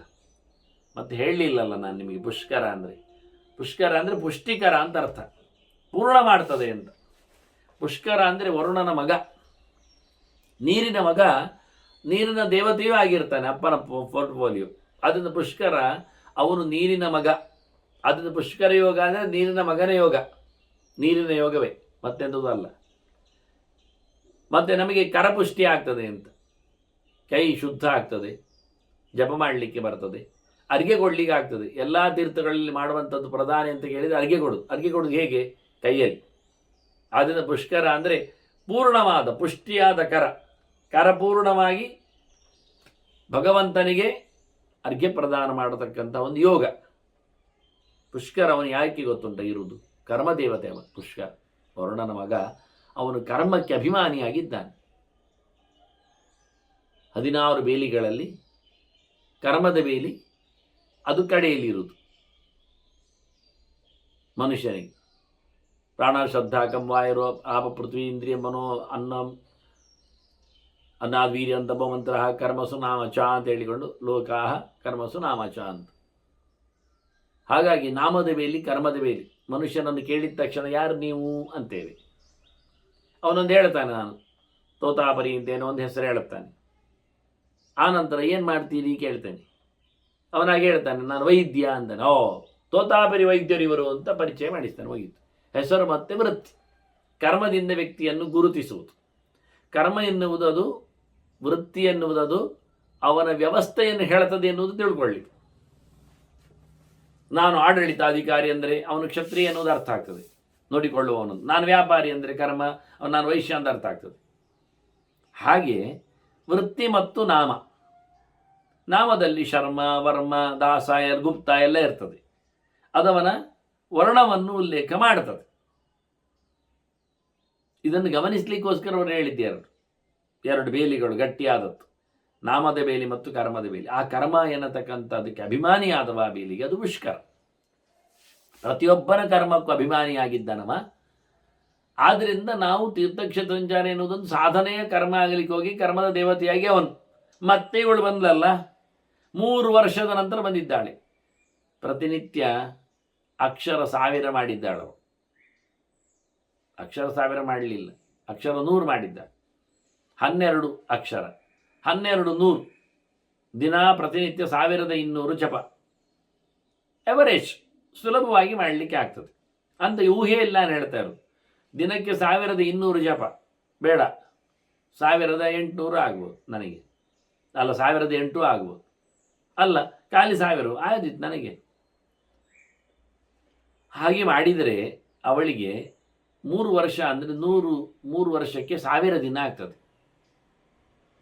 ದಿನಕ್ಕೆ 1000 ಮಾಡಿದರೆ ಆಕೆ 1000 ದಿನ ಮಾಡಿ ಬಂದಾಗ ಸಾಮಾನ್ಯ ಸಾಧನೆಯ ಕತೆ ಹೀಗೆ, ಯಾವುದನ್ನಾದರೂ ಅಷ್ಟು ವ್ಯವಸ್ಥೆ ಮಾಡುವ ರೀತಿ.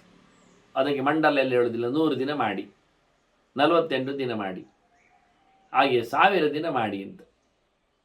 1000 ದಿನ ಮಾಡಿ, 1000 ದಿನ ಅಂದರೆ 3 ವರ್ಷ, ಒಂದು ಸ್ವಲ್ಪ ಜಾಸ್ತಿ ಆಯಿತು, 1080 ದಿನ ಆಗ್ತದೆ. ಹೌದು, ಇವಳದ್ದು ಅಷ್ಟೇ ಆಗಿದೆ. ದಿನಕ್ಕೊಂದು 1000 ಮಾಡಲಿಕ್ಕೆ ಹೋದರೆ 10 ಲಕ್ಷ, 11 ಲಕ್ಷ, 12 ಲಕ್ಷ ಆಗ್ತಾ ಬಂದಿದೆ ಈಗ. ಅವಳು 3 ವರ್ಷಕ್ಕೆ ಬಂದಳು ಅಂತಲ್ಲ, 3 ವರ್ಷ ಮುಗಿದು 3 ತಿಂಗಳಲ್ಲಿ ಬರ್ಬೋದು. ಅದು 3 ವರ್ಷ ಕಳೆದಿದೆ. ಅದೇ ವತ್ಸರ ತೃತೀಯೇ ಪೂರ್ಣೆ ಅಂತ ಉಂಟು. 3 ವರ್ಷ ಕಳೆದಿದೆ ಅಂದಾಗ ಇವಳು ದ್ವಾದಶಾಕ್ಷರ ಜಪಕ್ಕೆ ಸಿದ್ಧಿಯಾಗಬೇಕಾದ್ರೆ ಅಕ್ಷರ ಲಕ್ಷ ಆಗಬೇಕು ಅಂತ ಕ್ರಮ. ಯಾವುದೇ ಮಂತ್ರ ನಮ್ಮ ಕೈಗೆ ಸಿಗಬೇಕಾದ್ರೆ, ಇದನ್ನು ನಾನು ಸಂಧ್ಯಾ ಸಮೀಕ್ಷೆಯಲ್ಲಿ ಕೊಟ್ಟಿದ್ದೇನೆ. ಜಪ ಮಾಡುವವರಿಗೆ ಬೇಕಾದಷ್ಟು ಮಾಹಿತಿಗಳನ್ನು ಅಲ್ಲಿ ಇಟ್ಟಿದ್ದೇನೆ. ಹಾಗಾಗಿ ಇವಳು 12 ಅಕ್ಷರದ ಜಪ ಮಾಡಿದ್ದರಿಂದ 12 ಅಕ್ಷರದ ಅಕ್ಷರ ಲಕ್ಷವನ್ನು ಮಾಡಿ, ಜಪದ ಲೆಕ್ಕಾಚಾರದಂತೆ 12 ಲಕ್ಷ ಜಪ ಮಾಡಿ ಬಂದಿದ್ದಾಳೆ ಇವಳು, ಪಾಪ ದೂರ ಮಾಡಿಕೊಳ್ಳಿಕ್ಕೆ. ಈಗ ಅವಳಿಗೆ ಯೋಗ್ಯತೆ ಇದೆ, ಬಂದಿದ್ದಾಳೆ. ಈಗ ಬಹಳ ಖುಷಿ ಆಯಿತು. ಈ ತೀರ್ಥ ಕಾಯುವ ಪಿಶಾಚಿ ಎದುರು ಬಂತು. ಭಾರಿ ಖುಷಿ ಆಯ್ತು ಅವಳಿಗೆ. ನೋಡಿ, ಅದು ಗೊತ್ತಾಗುದು ನೋಡಿ ಆ ಪಿಶಾಚಿಗೆ. ನಮಸ್ತೆ ಬ್ರಾಹ್ಮಣಿ ಶುಭೇ ಕೂಡಲೇ ಹೇಳ್ತಾಳೆ, ಪಾಪ ನಿವೃತ್ತಿ ಆದ್ರಿಂದ ಒಳ್ಳೆ ಹೆಂಗಸು ನೀನು, ನಿನಗೆ ನಮಸ್ಕಾರ ಮಾಡಿದ್ದೇನಂತ. ಪೂತಾಹಂ ತವ ದರ್ಶನ, ನಿನ್ನನ್ನು ನೋಡಿ ನಾನೇ ಉದ್ಧಾರ ಆದೆ ಅಂತದ್ದು. ಈಗ ಆವತ್ತು ಏನು ಹೇಳಿತ್ತು, ಹೋಗಾಚೆ ತೊಲಗಾಚೆ ಅಂತ ಹೇಳಿತ್ತು. ಹೇಸಿಗೆ ಅವಳು ನೀನು ಅಂದಿತ್ತು, ನಿನ್ನದು ಪೂರ ನನಗೆ ಹಿಸ್ಟ್ರಿ ಗೊತ್ತಿದೆ ಎಂದು ಹೇಳಿದ್ದಾಳೆ. ಈಗ ನಿನ್ನನ್ನು ನೋಡಿ ನನಗೆ ಹೆಮ್ಮೆ ಅನಿಸಿದೆ, ನಾನೇ ಧನ್ಯಳಾಗಿದ್ದೇನೆ, ನಾನೇ ಪವಿತ್ರಳಾಗ್ತಾ ಇದ್ದೇನೆ. ಮಾಡು ಮಾಡು, ಸ್ನಾನ ಮಾಡು. ಅವಳಿಗೆ ಸ್ನಾನಕ್ಕೆ ಅನುಕೂಲ ಮಾಡಿಕೊಟ್ಟಿತು. ಆವತ್ತು ಭುಷುಂಡಿಯಿಂದ ಹೊಡೆದಿತ್ತು ನೋಡಿ, ಈಗೆಂತ ಚೆಂದ ಇದೆ ನೋಡಿ. ಸ್ನಾನ ಮಾಡಿ ಹೇಳ್ತದೆ ಅದು, ಪಿಶಾಚಿ ಹೇಳ್ತದೆ, ಹರೇರ್ ನಾಮನ ಹಂಚ ಮಾಂ ಸಾಧ್ವಿ ಜಲೇನ ಸ್ಪಷ್ಟು ಮರ್ಹಸಿ. ನೀನು ಸ್ನಾನ ಮಾಡಿ ಬಂದು ದೇವರ ನಾಮ ಹೇಳಿ ನೀನು ಜಪ ಮಾಡಿದ್ದೀಯಲ್ಲ ನೋಡಿ, ಇಲ್ಲಿ ಕರುವಾಗ ಮತ್ತೆ ಹರೇರ್ ನಾಮ ಅಂತದೆ, ಅದರಿಂದ ಅವಳು ಹರಿಶಬ್ದವನ್ನು ಬಳಸಿದ್ದಾಳೆ ಎಂದು ನನಗೆ ಕಾಣುತ್ತದೆ. ಅದು ನಾನು ಹೇಳಿದ ಹಾಗೆ, ವೇದವ್ಯಾಸರ ಸೂಚನೆ ಕೊಟ್ಟಾಗೆ, ಪಿಶಾಚಿ ಹೇಳಿಕೊಂಡಾಗೆ, ಅನಂತಸ್ಯ ಹರೇ ಶುದ್ಧನ್ನಾಮ ಅಂದಾಗ ಅನಂತಾಯ ಹರಯೇ ಶುದ್ಧಾಯ ನಮಃ ಅಂತ ಹೇಳಿದ್ದಿರ್ಬೇಕು ಅವಳು. ನಮಃ ಆಗಬೇಕಾಗಿಲ್ಲ, ಸ್ವಾಹ ಆಗ್ತಾನೆ ಹಿಂದೆಲ್ಲ. ಸ್ವಾಹ ಒಂದೇ, ನಮಃ ಒಂದೇ, ಎಲ್ಲ ಒಂದೇ ಹಿಂದಿನ ಕಾಲದಲ್ಲಿ. ಆದ್ದರಿಂದ ನನಗೆ ನೀನು ಹರಿನಾಮವನ್ನು ಹೇಳಿ ನನಗೆ ಚೂರು ನೀರು ಹಾಕುವಂಥದ್ದು ಪಿಶಾಚಿ. ನೀನು ನನಗೆ ರಟ್ಟಿಸಬೇಕು, ನೀರಿನಿಂದ ನನ್ನನ್ನು ಮುಟ್ಟಬೇಕು. ನೀನು ಮುಟ್ಟುವುದಲ್ಲ, ನಿನ್ನ ಕೈಯಾರ ಸಿಡಿದ ನೀರು ನನಗೆ ಬೇಕು ಅಂತ ಸ್ನಾನ ಮಾಡಿ ಬಾ ಅಂತ ಹೇಳಿದ್ದು. ಅವಳು ಹಾಗೆ ಮಾಡಿದ್ಲಲ್ಲ, ಈ ಪಿಶಾಚಿ ಹೇಳಿದ್ದಕ್ಕೆ ನೀರದ್ರ ಮೇಲೆ ಪ್ರೋಕ್ಷಣೆ ಮಾಡಿದ್ದಾಳೆ. ಅಂದರೆ ಏನಾಯಿತು, ತೀರ್ಥ ರಕ್ಷಣೆ ಮಾಡ್ತದೆ ಪಿಶಾಚಿ, ಅದಕ್ಕೆ ತೀರ್ಥಕ್ಕೆ ಇಳಿಲಿಕ್ಕೆ ಅವಕಾಶ ಇಲ್ಲ, ಅನುಜ್ಞೆ ಇಲ್ಲ, ತೀರ್ಥೋಟವಾಗಿಲ್ಲ ಅದು. ನೋಡಿ ಪಿಶಾಚಿ ಜನ್ಮದ ಕಥೆ. ಹೀಗೆ ಇವಳು ಹಾಕಿದ ನೀರಿನಿಂದಾಗಿ ಕೂಡಲೇ ಆಕೆ ಅಪ್ಸರೆ ಆಗ್ತಾಳೆ. ಅಪ್ಸರ ಎಂಬುವ ದಿವ್ಯ ಗತಾ ಸ್ವರ್ಲೋಕ ಉತ್ತಮ. ಭಾರಿ ಖುಷಿಯಲ್ಲಿ ಅವಳು ಯಾರದ್ದೋ ಏನೋ ಶಾಪ, ಇಲ್ಲಿ ಏನು ಹೇಳಲಿಲ್ಲ ನಾರದರ ಕಥೆಯಲ್ಲಿ, ಯಾವ ಅಪ್ಸರೆ ಹೆಸರು ಹೇಳಲಿಲ್ಲ. ಆ ಪಿಶಾಚಿ ಅಪ್ಸರೆಯಾಗಿ ಮೇಲಿನ ಲೋಕಕ್ಕೆ ಹೊರಟೋದ್ಲು, ಶುದ್ಧಾತ್ಮಳಾದ್ಲು, ಅವಳು ದಿವ್ಯ ರೂಪವನ್ನು ಪಡೆದಿದ್ದಾಳೆ ಅಂತ. ಹೀಗೆ ಬ್ರಾಹ್ಮಣಿಯೂ ಸಹ ಬಹಳ ಕಾಲದ ನಂತರ ತನಗೆ ಯೋಗ್ಯವಾದಂತಹ ಸ್ಥಾನವನ್ನು ಪಡೆದಿದ್ದಾಳೆ. ವೈಕುಂಠಕ್ಕೆ ಅವಳು ತೆರಳಿದ್ದಾಳೆ. ಹೀಗೆ ನಾರದರ ಕತೆ ಹೇಳಿ ಅವರು ಕೇಳಿದ್ದಕ್ಕೆ. ಅಂದರೆ ವಾಸ್ತವವಾಗಿ ವ್ಯಾಸರು ಏನಪ್ಪ ಹೇಳಿದಾಗ, ಆ ವೇದ ಓದದೇ ಇರುವುದದು ಹೇಸಿಗೆ ಅಲ್ವಾ ಅಂತ ಹೇಳಿದ್ದಕ್ಕೆ ಅದರೊಟ್ಟು ಇದು ನಾಲ್ಕು ಸೇರಿಸಿಬಿಟ್ರು ಅವರು. ವ್ರತನಿಷ್ಠನಲ್ಲದವನು ಬ್ರಾಹ್ಮಣ ಅವನ ಅಯೋಗ್ಯನಾಗುವುದಿಲ್ವಾ ಅಂತ ಹೇಳ್ತಾ, ಮಾಲಿಕ ದೇಶ ಸಮ ಇಲ್ಲಲ್ಲ ಅಂತ ಹೇಳಿದಾಗಿ ಅದೆಂಥ ಪ್ರಶ್ನೆ ಅಂತ ವಿವರಣೆ. ನಮಗೆ ನಿಜವಾಗಿ ತೀರ್ಥಕ್ಷೇತ್ರದ ಸಂಚಾರದಲ್ಲಿ ಭಗವಂತನ ಎಚ್ಚರದ ಅನುಸಂಧಾನ ತರಲಿಕ್ಕೋಸ್ಕರ ಹೇಳಿದ್ದು ಹೊರತಿದ್ದು ಎಡೆಯಲ್ಲಿ.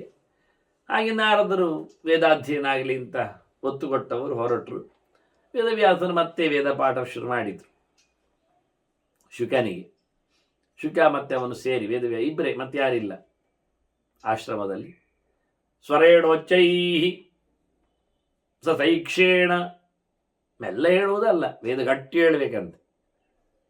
ಚಂದವಾದ ಉದಾತ್ತವಾದ ವ್ಯಕ್ತಿಯ ಘಾಟಿ ಸ್ವರದಲ್ಲಿ ಸೈಕ್ಷೇಣ, ಮತ್ತೆ ಅದಕ್ಕೆ ಹೇಳಬೇಕಾದ ಫೋನಟಿಕ್ಸ್, ಅಕ್ಷರಗಳು ಹೇಗೆ ಬರಬಹುದು, ಹೇಗೆ ಅದರ ವಿನಿಯೋಗ, ಹೀಗೆ ವ್ಯವಸ್ಥೆಗಳು ಅನ್ನೋದನ್ನು ಉಚ್ಚಾರಣೆಯ ವಿಜ್ಞಾನ ಇಲ್ಲದೆ ಅಕ್ಷರಗಳನ್ನು ಹೇಳಲಿಕ್ಕೆ ಹೋಗಬಾರ್ದು, ಅದು ಹೆಚ್ಚು ಕಡಿಮೆ ಆಗ್ತದೆ. ಹಾಗೆ ಬಹಳ ಚಂದವಾಗಿ ಭಗವಂತನ ಎತ್ತರದ ಚಿಂತನೆಯ ನೆಲೆಯಲ್ಲಿ, ಯಾಕಂದರೆ ವೇದಗಳ ಯಾವ ಅಕ್ಷರ ನೀವು ಹೇಳಿದರೂ ಭಗವಂತನ ಚಿಂತನೆ ಮಾಡಿದಾಗಲ್ವ. ಹಾಗಾಗಿ ಮತ್ತೆ ಶುರು ಮಾಡಿದ್ದಾರೆ. ಶುರು ಮಾಡಿ ಆಯಿತು, ಸುಮಾರಾಯಿತು. ಒಂದು ಸರ್ತಿ ಅಲ್ಲಿ ಬಹಳ ಜೋರು ಗಾಳಿ ಬಂತು. ಇದು ಭೀಷ್ಮರ ಕಥೆ ಹೇಳ್ತಾ ಇದ್ದಾರೆ ಧರ್ಮರಾಜನಿಗೆ, ಅವರಿಗೆ ಮಾರ್ಕಂಡೇಯರು ಹೇಳಿಕೊಟ್ಟದ್ದು ಅಂತ ಹೇಳಿದ್ದಾರೆ. ಬಿರುಗಾಳಿ ಬೀಸಲಿಕ್ಕೆ ಹೋಗಿ ವೇದವ್ಯಾಸರು ಹೇಳ್ತಾರೆ, ಈಗ ಅನಧ್ಯಾಯ ಓದಲಿಕ್ಕಿಲ್ಲ ಅಂತ. ಗಾಳಿ ಬಂದಿದೆ ಅಂತ. ಆಗ ಶುಕರಿಗೆ ಹೇಳ್ತಾರೆ, ಅಲ್ಲ ಅದು ಗಾಳಿ ಯಾಕೆ ಬರ್ತದೆ? ಗಾಳಿ ಬರಬೇಕು ಅಂದರೆ ನಾನದು ಓದೋದಾಗಿ ಮಾಡಲಿಕ್ಕೆ ಗಾಳಿ ಯಾಕೆ ಬರ್ತದೆ ಅದು ಹೇಳಿ ನನಗೆ. ಅದೋ ವಾಯುರಭೂದಯಂ ಕುದೋ ವಾಯುರಭೂದಯಂ, ಇದು ಎಲ್ಲಿಂದ ಗಾಳಿ ಬಂತು? ನೋಡು, ವ್ಯಾಸರು ಹೇಳುತ್ತಾರೆ, ನಿನಗೆ ಒಳ್ಳೆ ಎಚ್ಚರ ಉಂಟು ನೋಡು.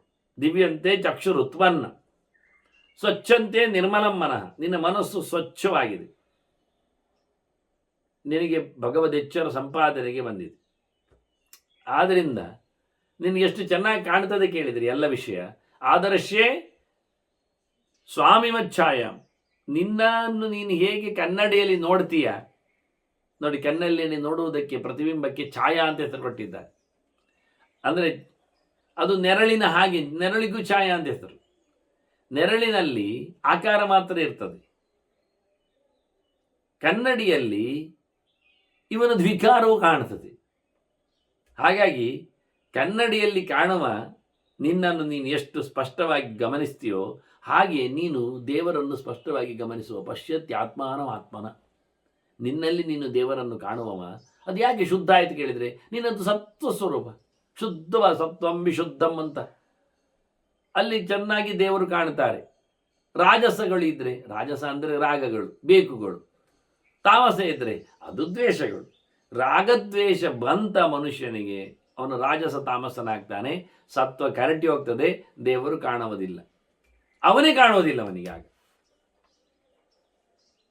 ಹಾಗಾಗಿ ನೀನು ಸ್ವಚ್ಛ ಇದ್ದಿ, ನಿನಗೆ ಗೊತ್ತಾಗತ್ತೆ, ನೀನು ನೋಡ್ಲಿಕ್ಕೆ ಬೇಕು. ಸ್ವಯಂಚೇತಃ ಬುದ್ಧಿಯ ಸಮನು ಚಿಂತೆಯ, ನೀನು ನಿನ್ನಲ್ಲೇ ನೆಸ್ಯಾತ್ಮನಿ ಸ್ವಯಂಚೇತಃ ಮನಸ್ಸನ್ನು, ಜೀವನ ಮನಸ್ಸನ್ನು, ಬುದ್ಧಿಯನ್ನು, ಎಚ್ಚರವನ್ನು ಮಾಡಿಕೊಂಡ್ರೆ ಅದು ಚೆನ್ನಾಗಿ ಶಾಸ್ತ್ರಕ್ಕೆ ಅನುಗುಣವಾಗಿ ಭಗವದ್ ಎಚ್ಚರದೊಂದಿಗೆ ನೋಡಿಕೊಂಡ್ರೆ ನಿನಗೆ ಗೊತ್ತಾಗ್ತದೆ. ಇಲ್ಲ ಅಲ್ಲ, ದೇವಯಾನ ಪಿತೃಯಾನ, ಮೇಲಕ್ಕೆ ಹೋಗುವುದು ಕೆಳಕ್ಕೆ ಹೋಗುವುದು, ಒಳ್ಳೆಯವರು ಕೆಟ್ಟವರು, ಇದೆಲ್ಲ ಗತಿಯ ಕಥೆಗಳು. ಹಾಗೆ ಇಲ್ಲಿ ಗಾಳಿಯ ನೆಲೆ ನೀನು ಕೇಳಿದ್ಯಲ್ಲ, ಸಪ್ತೈತೆ ವಾಯುಮಾರ್ಗಾವೈ, ಅಂತರಿಕ್ಷದಲ್ಲಿ ಈ ನಡುವೆ ನೆಲದಲ್ಲಿ ಸೇರಿ 7 ಉಂಟು, 7 ವಾಯುಮಾರ್ಗಗಳುಂಟು. ಇವರೆಲ್ಲ ಮಾಮೂಲಿ ಉಂಟಲ್ಲ, ತೇಷಾಮಪ್ಯಭವತ್ ಪುತ್ರ ಸಮಾನ ನಾಮ ದುರ್ಜಯ, ಸಾಧ್ಯರೆಂಬ ದೇವತೆಗಳಿಂದ ಹುಟ್ಟಿ ಬಂದವ ಸಮಾನ ಅಂತ ಇದ್ದಾನಲ್ಲ. ಸಮಾನನ ಮಗ ಮತ್ತೆ ಒಬ್ಬ ಇದ್ದಾನೆ ಉದಾನ. ಆ ಉದಾನನಿಗೂ ಮಗ ಇದ್ದಾನೆ, ಅವನು ವ್ಯಾನ, ಅವನ ಮಗ ಅಪಾನ, ಅವನ ಮಗನೇ ಪ್ರಾಣ. ವಾಸ್ತವವಾಗಿ ಪ್ರಾಣನಾಚ್ಚೈವ ಭೂತಾನಾಂ ಅಂತ ಅವನನ್ನು ಪ್ರಾಣ ಅಂತ ಕರೀದು ನಾವು. ಇಡೀ ಜಗತ್ತನ್ನು, ಈ ಗಾಳಿಯ ವಂಶದ ಕಥೆ ಹೇಳಿದ್ದೀವರು. ಇದರಲ್ಲಿ ಮುಖ್ಯ ಪ್ರಾಣನ ಪ್ರವೇಶ ಉಂಟು, ಭಗವದ್ ಎಚ್ಚರವೂ ಉಂಟು, ಭಗವಂತನು ಬರ್ತಾನೆ, ಅವಾಂತರವರೇ ಇರ್ತಾರೆ ಇವರು. ಹಾಗಾಗಿ ಇಡೀ ಜಗತ್ತನ್ನು ಚೇಷ್ಟೆಗೊಳಿಸುವುದರಿಂದ ಪ್ರಾಣ. ಮತ್ತೆ ಉದಯಂ ಜ್ಯೋತಿಷಾಂ ಶಶ್ವತ್ ಸೋಮಾದೀನಾಂ ಕರೋತಿಯ, ಸೂರ್ಯೋದಯ ಆಗ್ತದೆ, ಚಂದ್ರೋದಯ ಆಗ್ತದೆ, ನಕ್ಷತ್ರಗಳ ಉದಯ ಆಗ್ತವೆ. ಇವೆಲ್ಲ ಜ್ಯೋತಿಷ್ಸುಗಳ ಉದಯವನ್ನು ಯಾರು ಮಾಡಿಸ್ತಾನೆ ಅವನು ಉದಾನ. ಇಲ್ಲಿ ಎರಡೇ ವಿಷಯಗಳ ಬಗ್ಗೆ ಇಲ್ಲಿ ಮಾತಾಡಿ, ಹಿಂದೆ ಬೇರೆಗಳ ಬಗ್ಗೆ ಬಂದಿದೆ ಅಂತ ಬಿಟ್ಟಿದ್ದಾರೆ ಬಿಡಿ. ಹಾಗೆ ನಮ್ಮ ದೇಹದೊಳಗೂ ಅಂತರ್ದೇಹೇಶು ಚ ಉದಾನಂ ಎಂ ವದಂತಿ ಮನೀಷಿನ, ನಮ್ಮ ದೇಹದೊಳಗೂ ಉದಯ ಮಾಡಿಸುವವ, ಜ್ಯೋತಿಷನ್ನು ಬೆಳಗಿಸುವ, ಒಳಗಿಂದ ಎಚ್ಚರಗೊಳಿಸುವವ ಅವನು ಉದಾನ. ಮತ್ತೆ ಇಲ್ಲಿ 7 ವಾಯುಗಳಿದ್ದಾವೆ ವಾಸ್ತವವಾಗಿ. ಅವರು ಪ್ರತ್ಯೇಕವಾಗಿ ಈ ಮಳೆಯಲ್ಲಿ, ಮೋಡದಲ್ಲಿ ನೆಲೆಗೊಂಡವರು. ಅವರ ಚಿಂತನೆ ನಿನಗೆ ನಾನು ಹೇಳಬೇಕಾದ್ದು ಅನ್ನುವ ನೆಲೆಯಲ್ಲಿ ವೇದವ್ಯಾಸರು ವಾಯುವಿನ ಕತೆ ಹೇಳಬೇಕು. ವಾಯುವಿನ ಕಥೆಯ ನಂತರದಲ್ಲಿ ಬಿರುಗಾಳಿ ಬರಲಿಕ್ಕೆ ಹೋಗಿ ವ್ಯಾಸರು ತೆರಳುವ ಕತೆ, ಆಗ ಶುಕಾಚಾರ್ಯರ ಯೋಗದ ವ್ಯವಸ್ಥೆ. ಇದನ್ನು ಮುಂದೆ ಭೀಷ್ಮರು ಧರ್ಮರಾಜ ಕೇಳಿದ್ದಾನೆ, ಬಹಳ ವಿಸ್ತಾರವಾದ ಕಥೆಯನ್ನು ಕೇಳಿದ್ದಾನೆ ಶುಕರದ್ದು, ಅವರ ಮಹಿಮೆಯಲ್ಲಿ. ಅಂತಹ ಶುಕಾಚಾರ್ಯರ ವೈರಾಗ್ಯದ ಹೆಜ್ಜೆಗಳ ಬಗ್ಗೆ ಈ ಕತೆ ಬಹಳ ಅದ್ಭುತವಾದದ್ದು. ವ್ಯಾಸರೇ ಅಂದರೆ ತಂದೆಯೇ ಮಗನ ಬಗ್ಗೆ ಬಣ್ಣಿಸಿದ ಒಂದು ಅಪೂರ್ವವಾದಂತಹ ಘಟ್ಟ. ಅದರ ಮುಂದಿನ ಚಿಂತನೆಯನ್ನು ಇನ್ನೊಮ್ಮೆ ಸೇರಿದಾಗ ಕೇಳುವ ವಂದನೆಗಳೊಂದಿಗೆ ಶ್ರೀಕೃಷ್ಣ ನಾರಾಯಣ ನಾರಾಯಣ ನಾರಾಯಣ.